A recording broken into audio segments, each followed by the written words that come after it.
Bem-vindo de volta. E antes de continuarmos os estudos sobre mais um pilar da orientação a objetos, eu vou precisar fazer uma pequena melhoria nos exemplos, certo? Vamos lá. Eu estou utilizando aqui o require once para fazer o carregamento das classes para a gente poder criar os nossos objetos. Só que esse carregamento aqui manual de um por um, ele só é bom para exemplos didáticos ou se você for criar um projeto muito pequeno. Na prática, a gente não utiliza mais assim, os frameworks não utilizam mais o require once de arquivo por arquivo. A gente utiliza o que? Um componente externo que vai fazer o carregamento dessa pasta, desses arquivos para a gente. Então, o que a gente vai precisar fazer? Primeiro a gente vai precisar criar um arquivo chamado composer.json. Esse arquivo vai ter um autoload, certo? Para fazer o carregamento. Eu defini aqui o tipo do autoload, que é o PSR4, certo? E eu defini ainda mais uma coisa, que o meu namespace classes, toda vida que eu tiver um objeto nesse namespace, ele vai procurar dentro dessa pasta classes aqui. Eu não vou me aprofundar muito nos conhecimentos do PHP, certo? Mas para que serve esse namespace aqui? Primeiro, como eu já falei aqui, com o autoload, com o compose, a gente vai conseguir fazer o carregamento automático desses arquivos, certo? A gente vai precisar fazer um require. E além disso, a gente vai conseguir criar dois arquivos com o mesmo nome. Vamos supor, dois objetos com o mesmo nome. Digamos assim que eu tenha outra pessoa aqui, .php. Se a gente for fazer um require aqui desse pessoa.php com alguma alteração, o PHP ele não vai saber se a gente vai estar utilizando o primeiro pessoa ou o segundo pessoa. Provável que ele dê alguma mensagem de erro ou algo assim. Com o namespace, a gente consegue definir o mesmo classe, a gente consegue chamar no mesmo arquivo, certo? No index, por exemplo, a gente vai conseguir chamar duas classes pessoas com um namespace diferente. Galera, o Composer vai muito além disso.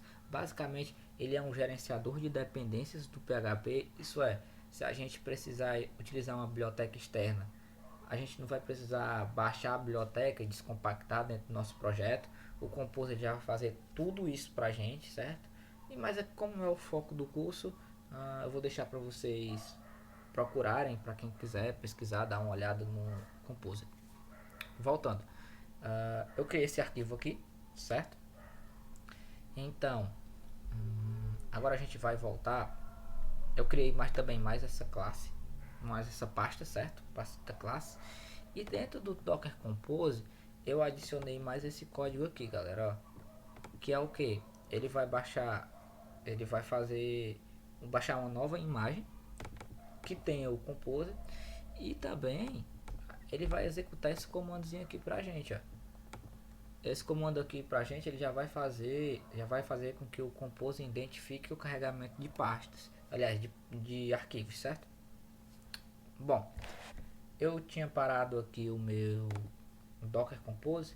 Basicamente é só dar um Ctrl C que ele vai parar o Docker Compose. Eu vou subir ele aqui novamente, certo? Opa, deve ter dado algum erro aqui. Ele chiou por causa do nome. É porque eu já utilizei em outro projeto. Ele tá dando erros de nome, certo? Eu vou colocar aqui, ó, pronto. Já subi de novo. A gente vai ver aqui que ele tá subindo as imagens. Novamente, galera, ele deu aquele erro lá porque eu já utilizo esse Composer aqui em outro projeto. Aí o nome do container, como ele já existia, ele estava dando esse conflito. Então eu só fiz essa alteração. Vamos lá, vamos lá. Bom, enquanto ele está subindo aqui o meu Composer, certo? Eu acho que ele já subiu aqui. Pronto. Agora eu tenho certeza que ele subiu porque ele criou essa pastazinha aqui vendor, que é do Composer. Basicamente aqui é onde vão ficar todas as nossas libs, se a gente precisar. eu vou mover o empresa e o pessoa para dentro de classes, certo? E neles eu vou definir um namespace aqui. Vou botar só classes. Copiei aqui, vou aqui no pessoa, colei, pronto. Eu vou fechar aqui esse arquivo, eu vou voltar aqui.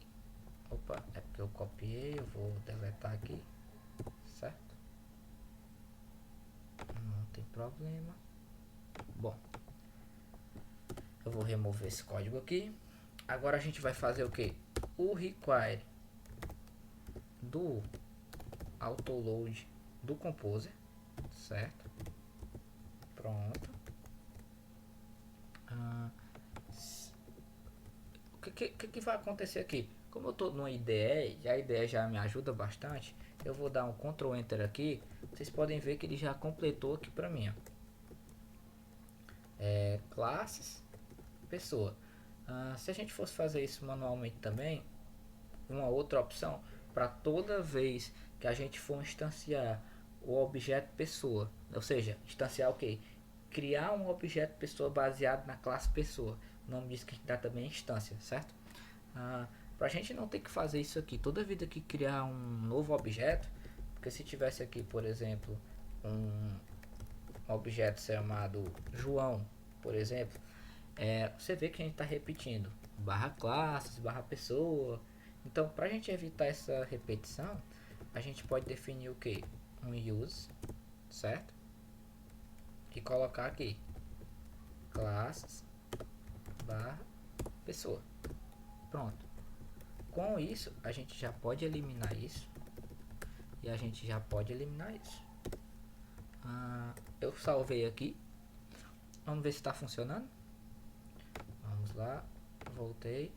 Como a gente pôde ver, continua funcionando tudo perfeitamente.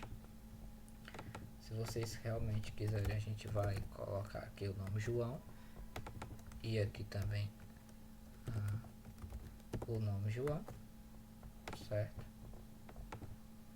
Como a gente pode ver, ele só tem um nome. O CPF não foi inicializado. A gente pode também acessar somente um atributo específico. Nome. Pronto. João. Pronto. A gente viu aqui que a gente melhorou um pouco a codificação, certo? Agora a gente vai focar realmente no próximo pilar da orientação a objetos, que é a herança. Basicamente, galera, a herança funciona como na vida real. A gente herda alguma coisa do pai.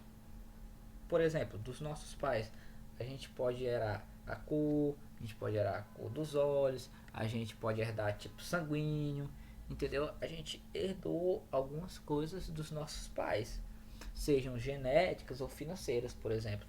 Pode herdar uma casa, pode herdar um carro, algo assim.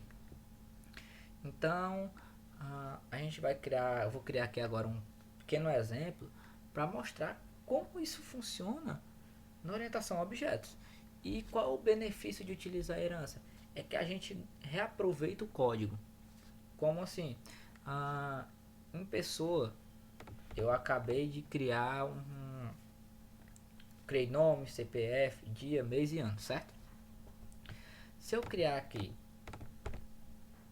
uma classe chamada funcionário, como vocês podem ver, a minha IDE ela já entende que é desse namespace classes, então ele já acrescenta para mim, certo? Aí ele já acrescentou para mim.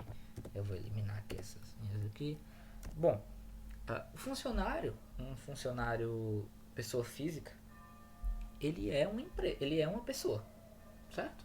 Ele não deixa de ser uma pessoa, ele continua sendo uma pessoa, só que ele vai ter o que? Características únicas, certo? Ele vai herdar todas as características de uma pessoa, mas ele vai ter categorias únicas. Por exemplo, ele vai ter um salário, ele vai ter uma carteira, um número da carteira de trabalho, ele vai ter férias, ele vai ter um cargo, certo? Então, e como a gente consegue fazer essa herança no PHP? A gente vai utilizar mais uma palavra reservada chamada extends. E essa palavra reservada extends, a gente vai estender de pessoa. A gente acabou de estender de pessoa, do objeto pessoa. Ou seja, o funcionário é uma pessoa, certo? A gente dá o nome disso, galera, de generalização ou especialização. Ou seja, o funcionário é uma especialização de pessoa, certo? E pessoa é uma generalização de funcionário. Eu quero que talvez isso tenha ficado um pouco confuso para vocês, mas em uma imagem eu garanto que isso vai clarear. Bom, galera, eu vim aqui no Google novamente, no Google Imagens, e eu encontrei esse exemplo aqui. Por exemplo, nós temos a nossa classe funcionário aqui, nós temos as nossas classes engenheiro, diretor, secretário e gerente. A gente vai o que? São classes, então eu vou trabalhar como se fossem objetos. Então eu tenho um objeto funcionário, um objeto engenheiro, um objeto diretor, secretário e gerente. E bem, eles, o gerente, o secretário, o diretor e o engenheiro, eles são uma especificação de funcionário. Ou seja, eles são funcionários, mas cada um tem características que o diferem de outro. Por exemplo, o engenheiro tem um CREA, certo? O diretor não precisa ter o CREA, aliás, ele só tem um CREA quem for associado ao CREA, né? Só tem um número lá especial quem for associado ao CREA. Do mesmo jeito do advogado que tem um número da OAB, por exemplo, um engenheiro não tem um número da OAB, um secretário não tem um número da OAB, só tem um número da OAB quem é advogado e que conseguiu passar na prova da OAB. Então, o que acontece? Funcionário é uma generalização, certo? E engenheiro, diretor, secretário, gerente, advogado, programador é uma especialização do tipo funcionário. Isso aqui, galera, a gente está criando aqui o chamado de tipo abstrato de dados. O que é isso? No PHP a gente já tem os tipos, né? Int, string, float, a gente tem o tipo array também. A gente acabou de criar um tipo, ou seja, nós temos o tipo funcionário e nós temos o engenheiro que é um funcionário. A herança a gente tem sempre que lembrar do E1. Quando a gente tem herança, a gente tem o chamado E1, ou seja, engenheiro é um funcionário. Sempre lembrem disso, galera. Quando a gente está utilizando herança na programação, a gente vai ter o E1, a gente vai ter especificação e a gente vai ter generalização. Um outro exemplo aqui, um outro nome que a gente dá também é que funcionário é uma superclasse e gerente, secretário, telefonista, programador, advogado, seja lá qual for a outra profissão, é uma subclasse. Esse é um outro nome que se dá.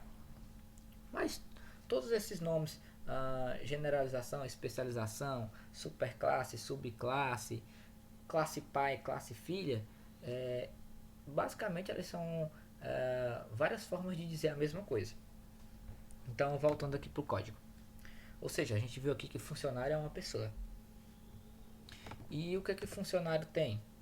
A gente pode colocar aqui que o funcionário ele tem eu vou colocar aqui como CTPS, certo? CTPS. Eu vou colocar aqui também como string profissão, certo? A gente tem aqui também como profissão. Então, é importante eu salientar aqui para vocês o que?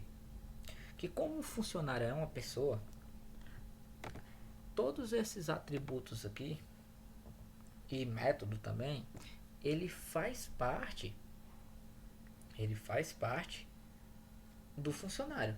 Ou seja, o funcionário ele tem um nome, o funcionário ele tem um CPF, o funcionário ele tem um dia, o funcionário ele tem um mês, o funcionário ele tem um ano, certo? A gente pode, mais na frente a gente até vai ver que é um outro pilar, que é o encapsulamento. A gente vai ver que esses nomes aqui, public, a gente tem mais outros três nomes, que é o public, o protected e o private, que a gente vai poder dizer qual o escopo desse atributo ou desse método. se esse escopo ele vai ser acessado externamente, se esse escopo ele somente é daquela classe, se esse escopo ele é de classes filhas também. Aqui, como a gente pode ver, como está public, esse atributo aqui, nome, por exemplo, ele está acesso tanto externo quanto para a própria classe e quanto para as classes filhas também. Outra coisa, o construtor. Se a gente for chamar aqui um objeto do tipo funcionário, eu vou apagar isso aqui. Eu vou colocar aqui como programador, por exemplo. Vou utilizar a palavra-chave aqui. Aqui em cima eu vou colocar como funcionário.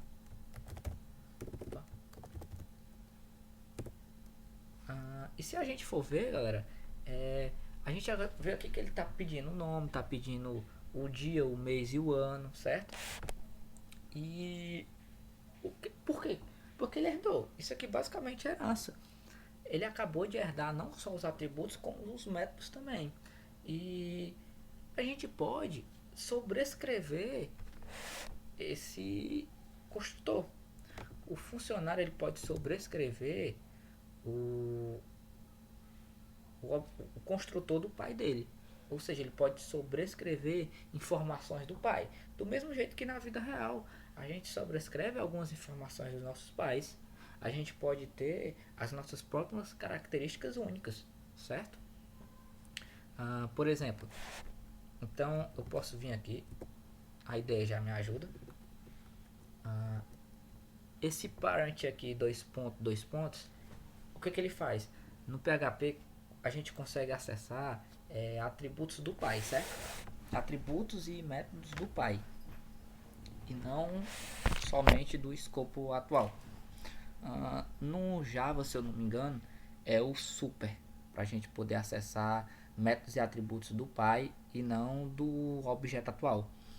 Então, além do nome, do dia, do mês aqui, do ano, que eu posso excluir aqui, certo? Eu vou dizer aqui o mês será 3 e o ano será 96. Pronto. Eu vou pedir o nome, certo? Eu vou pedir aqui a CTPS e eu vou pedir aqui a profissão. Eu podia, galera, pedir aqui o nome, o dia, o mês e o ano, a CTPS e a profissão, tudo aqui. Eu podia vir aqui e definir também, diz, por exemplo, nome, recebe nome,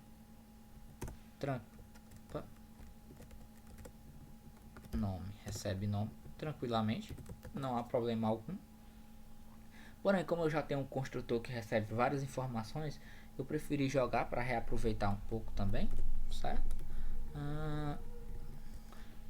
E aqui eu farei o que?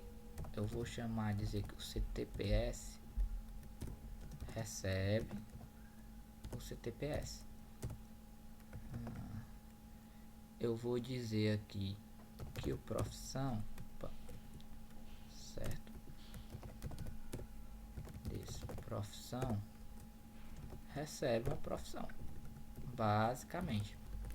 Então, aqui no meu cargo como programador, eu vou ter o meu nome, eu vou ter o meu código aqui de CTPS, não sei, vou colocar aqui 1, 2, 3 só, e vou colocar aqui o próximo é o minha profissão, que vai ser programador. Pronto, criei, vou definir aqui, vou recarregar o meu projeto. Como a gente pode ver aqui, ele já é do tipo funcionário e ele vai ter todas as informações, ó, CTPS, profissão, ter programar de programador. Vou deixar aqui certinho. Vou recarregar aqui a página. Programador, nome, Arandi, CPF não é inicializado. Lembrando, galera, que se a gente for pegar da abstração do mundo real, que é a aulinha passada, por que eu não defini aqui o CPF? Porque a gente não nasce com CPF. O CPF a gente pode definir posteriormente, certo? A gente pode ter um CPF com 10, 11, 12, 15 anos, sei lá, com 7 anos a gente pode ter um nosso CPF. A gente não nasce com um CPF. Do mesmo jeito o número da identidade, por exemplo. A gente não nasce com a identidade, com o númerozinho da identidade, certo? Por isso que eu não inicializei o CPF. Bem, o dia aqui ele tem um mês, ele tem um ano. Basicamente, isso aqui se chama herança. Eu acabei de dizer o quê? Que o meu funcionário herda algumas características de uma pessoa. Porque um funcionário, pessoa física, é uma pessoa. Se a gente for utilizar aquelas imagens que a gente viu lá, por exemplo, a gente pode dizer aqui que um advogado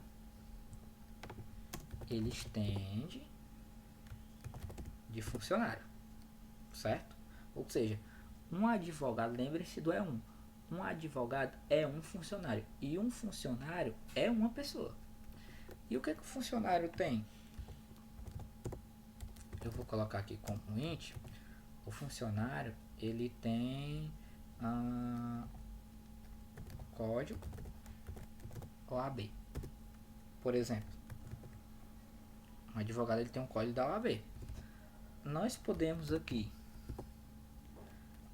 definir novamente o construtor, certo? Ele utilizou o mesmo construtor do pai. E o que a gente vai precisar? A gente vai precisar do nome, a gente vai precisar do CTP. Eu vou colocar logo aqui o código da OAB. Eu vou utilizar a tipagem, certo? Que eu não utilizei, se eu não tiver enganado, CTPS é string, profissão também. Eu vou definir aqui string, certo? E eu vou dizer que o meu código OAB recebe código OAB. Ou seja, a gente tinha lá um funcionário geral, funcionário global, certo? E agora a gente tem um advogado que tem características únicas de um funcionário. Um advogado formado, um advogado da OAB, que passou na prova da OAB, ele tem o seu código da OAB.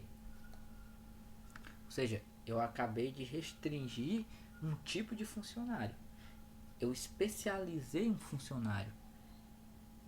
A classe funcionário, ela é uma classe geral. O advogado é uma classe especialista, porque ele é um tipo específico de funcionário. Bem, eu posso vir aqui agora no nosso index e dizer que o advogado recebe um new advogado, onde ele vai receber um João, por exemplo, um código da OAB qualquer, uma CTPS aqui qualquer, e a profissão dele é advogado. Pronto. A gente pode vir aqui e exibir, certo? Pronto, a gente já tem um advogado. Ele tem o código da OAB dele, ele tem a CTPS, ele tem a profissão, ele tem um nome, ele tem CPF, ele tem um dia, um mês. Entendeu, galera? Basicamente uma herança que a gente fez aqui. A gente pegou o mundo real mesmo. A gente tem uma pessoa que é o mundo real. Ela acabou se empregando numa empresa. Agora ela é um funcionário. Ela não deixa de ser uma pessoa, mas ela é um funcionário. Ou seja, a partir do momento que ela é funcionária, ela adicionou novas características únicas a ela. E se ela for um funcionário advogado, ela tem mais especificações ainda. Ela tem mais características únicas que o diferem de outras profissões, por exemplo. Então, eu acredito que ficou bem claro. É um exemplo bem simples que eu utilizei aqui. Eu acredito que tenha ficado claro o funcionamento de herança na programação a objetos. A gente ganhou com reutilização de código, porque vocês já imaginariam, eu quero que vocês imaginem se a gente definisse funcionário. Aí a gente teria que definir o nome para o funcionário. A gente ia ter que definir o dia que ele nasceu, o mês, o ano. A gente ia precisar definir o CPF, uma pessoa, aliás, um advogado. A gente ia precisar definir tudo de uma pessoa novamente, certo? A gente ia precisar definir o código da CTPS dele novamente, certo? E a profissão dele novamente. A gente ia fazer isso. A gente ainda pode ter um ganho aqui, por exemplo, que a profissão, como eu sei que é advogado, para a gente não cometer o erro de vir aqui no nosso index e passar outra coisa que não seja advogado, ou seja, isso aqui já não é mais necessário, certo? A gente pode dizer que toda vida que eu criar um objeto advogado, ele vai ser um advogado. Ele já sabe.